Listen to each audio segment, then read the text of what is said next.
ఈ రోజే డౌన్లోడ్ చేయండి. మీ ఫేవరెట్ షోస్ చూడండి. అక్క గురించి ఆలోచిస్తుంటే బాధగా ఉంది అత్తయ్య గారు.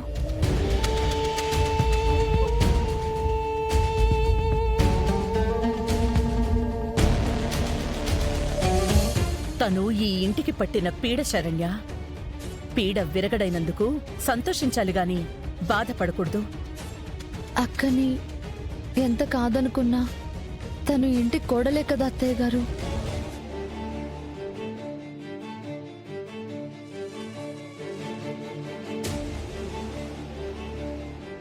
మీతో బాగుంటాను, మీ కాళ్ళ దగ్గరే పడుంటాను అని అక్క అంతలాగా ప్రాధేయపడింది కదా అత్తయ్య గారు.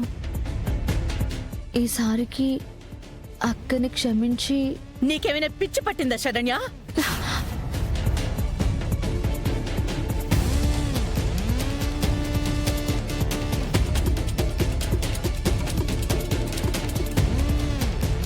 అది నిన్ను కాల్చి బూడిద చెయ్యాలి అని చూసింది.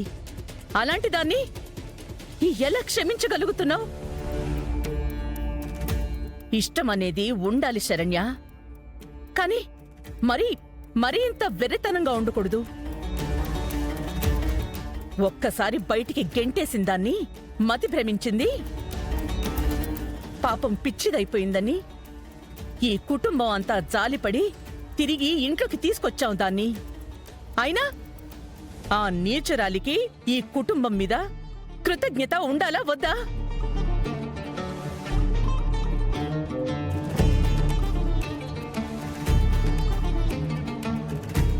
ఏం మాత్రం కృతజ్ఞత లేకపోగా ఈ దేవాలయాన్నే కూల్చి ముక్కలు చేయాలని అందరి మనసులు విరిచే ప్రయత్నం చేసింది.